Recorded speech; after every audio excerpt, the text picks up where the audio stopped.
Okay, so this one's a little bit more involved. I'm not going to finish this one. I'm going to get it started for you, though. Show you a couple neat tricks.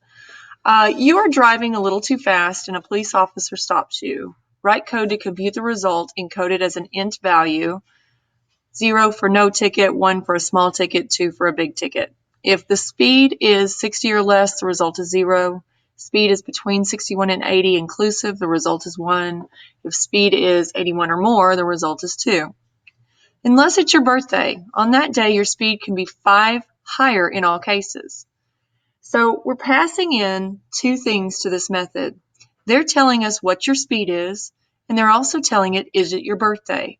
So this bool is going to hold true if and only if it is your birthday that day. If not, it's going to hold false. So we really have two sets of conditions that we need to create. We need to create conditions based on whether or not it's your birthday. So I think this is a really good case for nested if statements. So the first thing I'm going to do here is write if is birthday. Okay, so remember this is a conditional statement that's either going to evaluate to true or false. This should be enough to tell me, or this is going to evaluate to true if it's my birthday.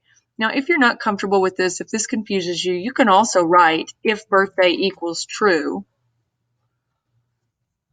But if is birthday is sufficient. So if is birthday is true, you're going to have a set of if statements here.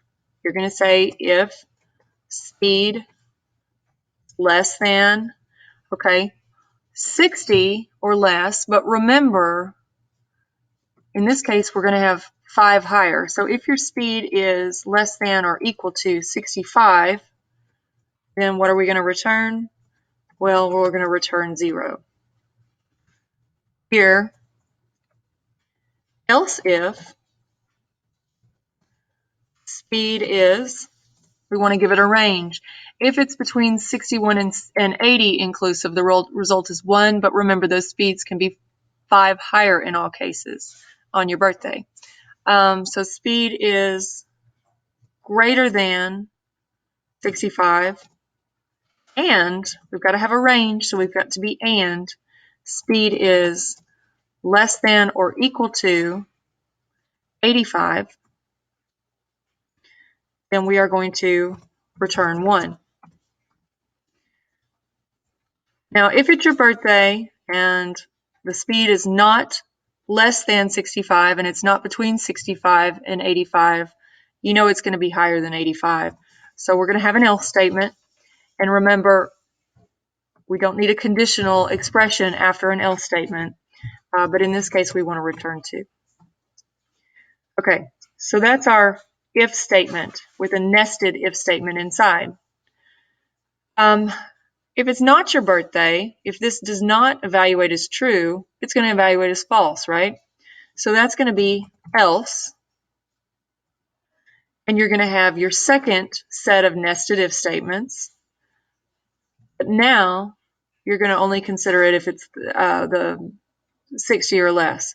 So if speed is less than or equal to 60, you're going to return 0, and so on. I'm not going to finish this one, but there are several like this where a nested if statement is going to be more helpful to you than just trying to do it all in one